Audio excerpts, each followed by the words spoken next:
আমাদের সকলের পরম সৌভাগ্য এমন একদিনে আমরা আজ এইখানে উপস্থিত হয়েছি, সেটা ভগবান বুদ্ধের জন্মতিথি।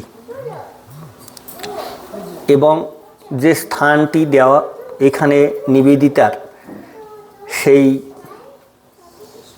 নিবেদিতাকেও স্বামীজি বুদ্ধের কাছে সমর্পণ করেছিলেন।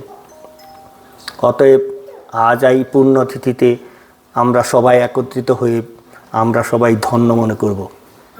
কিন্তু আমার যে বিষয়টা দিয়েছে, প্রারম্ভিকে স্বাগত জানাতে হবে এমন কোনো কিছু নাই মনে হয়, কিন্তু প্রারম্ভিকভাবে জানাতে হয়। সেজন্য একটা গল্প শুনেন।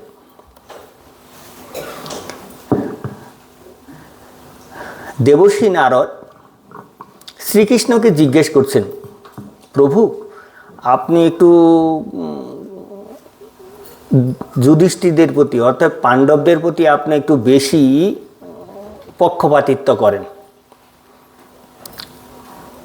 শ্রীকৃষ্ণ বলছে, আচ্ছা ঠিক আছে, তাহলে টেস্ট করে দেখো। তখন তিনি তিনটি মালা দিয়েছেন। এই তিনটি মালা নিয়ে তুমি প্রথমে দুর্যোধনের সভায় যাবে, সেখানে যে বলবে আমি এই তিনটি মালা তিনজনকে দেব। কে তিনজন? প্রথমজন উত্তম ব্যক্তি, যে এই সভার তিনি, দ্বিতীয় মধ্যম ব্যক্তি, তৃতীয় হলো অধম ব্যক্তি। বলে ঠিক আছে, তারপরে তুমি যাবে, যদি সেখানে না দিতে পারো তাহলে যাবে পরে যুধিষ্ঠিরের ধর্মসভায়। বলে ঠিক আছে। দুর্যোধনের যখন সভায় গেলেন, তখন তো ওনাকে পাদর্ঘ্য দিয়ে বসানো হলো, আদর আপ্যায়ন করা হলো। তখন বলছেন, দেবর্ষি কী উপলক্ষে আসা, আর আপনার সাথে তো ফুলের মালা দেখছি, এইসবগুলো দিয়ে কী করবেন? বলছে, তখন তিনি এই বিষয়টা বললেন যে এই সভায় যে উত্তম ব্যক্তি তাকে দেব একটা, দ্বিতীয় যে মধ্যম ব্যক্তি তাকে একটা, যে অধম ব্যক্তি তাকে একটা। তখন তিনি বলছে, এই সবার মধ্যে আমি উত্তম ব্যক্তি, অর্থাৎ দুর্যোধন। দ্বিতীয় ব্যক্তি মধ্যম ব্যক্তিকে কয় না, আমার ভাই দুঃশাসন। আর আমার সভায় অধম বলে কেউ নেই। আর মালা দেওয়া হলো না, যেহেতু তিনজনকে পাওয়া গেল না। তখন গেলেন ওনারা যুধিষ্ঠিরের সভায়। যুধিষ্ঠিরের সভায় যাওয়ার পরে তখন তাকে ওইভাবে আদর আপ্যায়ন করে খুব সুন্দর করে বসাইছে। বসার পরে বলছে, আপনার আগমনের হেতু কি? তখন বলছেন যে এরকম তিনটা মালা আনছি, আমরা এখানে উত্তম ব্যক্তি যে তাকে দেব, মধ্যম ব্যক্তি যে তাকে দেব, আর অধম ব্যক্তিকে দেব। তখন বলছেন যুধিষ্ঠির যে দেবর্ষি, যে ওই সিংহাসন দেখছে উত্তম ব্যক্তিকে, তাহলে যে এই সভার যে পরিচালনা করছেন, মানে ব্যাকগ্রাউন্ড থেকে নামে হলো আমাদের নিবেদিতা পাঠচক্র, কিন্তু পিছনে ওই সামনে শিখণ্ডী হয়তো নিবেদিতা পাঠচক্র, কিন্তু পিছনে কিন্তু তীরধনুক অন্যজন চালায়, সেটা আপনারা সবাই বুঝছেন। কিন্তু সেই জন্য মনে হচ্ছে যে মঞ্চে উপবিষ্ট যে দুজন মহারাজ আছেন আজকের সভায়, তারাই উত্তম ব্যক্তি। এই জন্যে আমি সেই আজকের এই নিবেদিতা পাঠচক্রের পক্ষ থেকে দুজন মহারাজ, স্বামী মহাতপানন্দজি এবং স্বামী পরানন্দজি মহারাজকে আমার ভূমিষ্ঠ প্রণাম জানাই। থাকলো মধ্যম ব্যক্তি। মধ্যম ব্যক্তি আপনারা সবাই, যারা সংসারের কাজকর্ম ফেলে অনেক কিছু সাইরে, অনেকের মানে হয়তো অনেক রকম কাজ থাকে, সংসার আছে, ছেলে আছে, নাতিপুতি আছে, স্বামী আছে, সব কিছু ছেড়েও আপনারা এই 3 দিনের জন্য এসেছেন, এটা কম নয়। এই জন্যে আপনারা যারা বসে আছেন তারা সবাই এই সভার মধ্যম ব্যক্তি। অতএব আপনাদেরকেও আমার ভূমিষ্ঠ প্রণাম জানাই। এখন বললেন অধম ব্যক্তি তাহলে কে? তাহলে তো মালা দেওয়া যাচ্ছে না। তাহলে আমার মনে হচ্ছে এই সভার অধম ব্যক্তি আমি। কারণ যেহেতু বললাম, কারণটাও বলতে হয়। কারণটা হলো, দেখেন, এত সাধু সঙ্গ করছি, পড়াশোনাও করছি, ঠাকুরের কাজ করছি, কিন্তু ঠাকুর যেটা বলছেন ভগবান লাভের জন্য যেটা দরকার, 3টে টান, তারপরে বলছে মনটা আটুপাটু করবে, সেরকম তো হচ্ছে না। যেহেতু মনটা সেরকম হচ্ছে না, তাহলে এটা অধম ব্যক্তি বলেই হচ্ছে না। এই জন্যই আমি নিজেকে অধম ব্যক্তি মনে করছি। যা হোক, আর একটা বিষয়, যেহেতু প্রারম্ভিক বিষয়, সেহেতু সবার একটু বিষয়টাও ভালো করে বলা দরকার।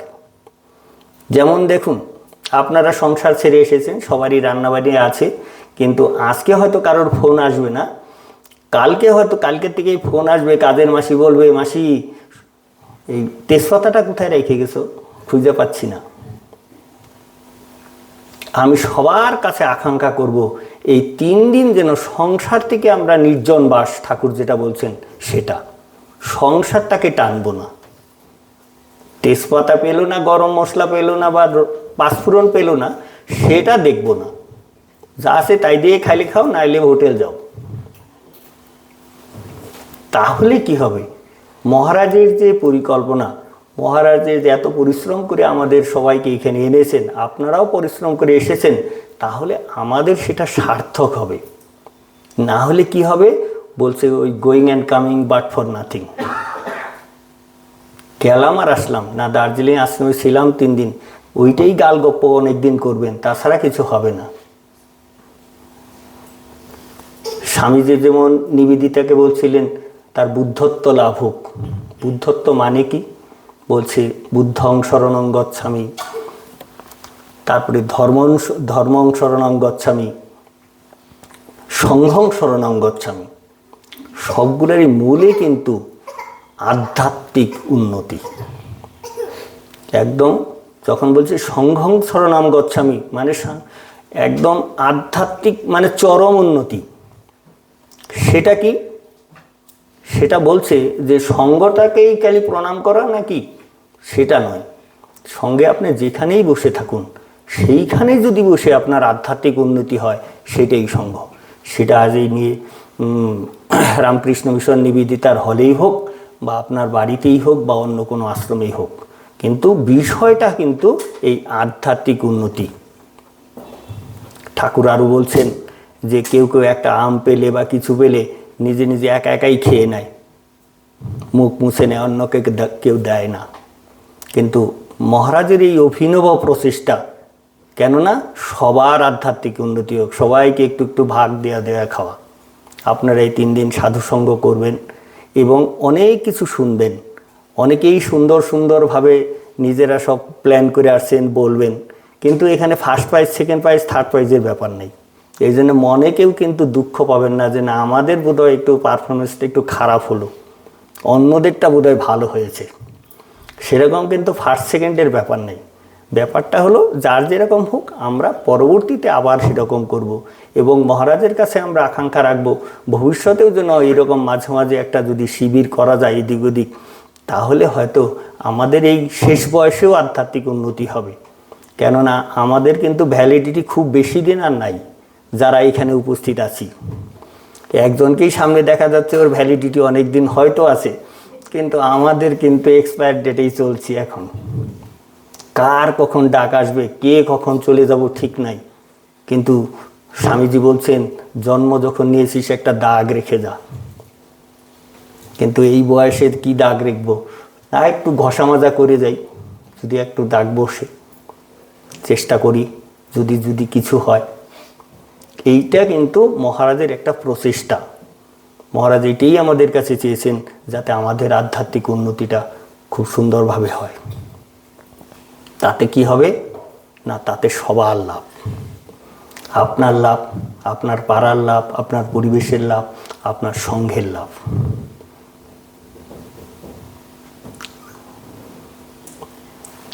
বোধহয় এইরকম কোনো চিন্তা করেছেন মহারাজ, এই জন্যে আমাদেরকে এইরকমভাবেই আজকের এই অনুষ্ঠানটা শুরু করেছে।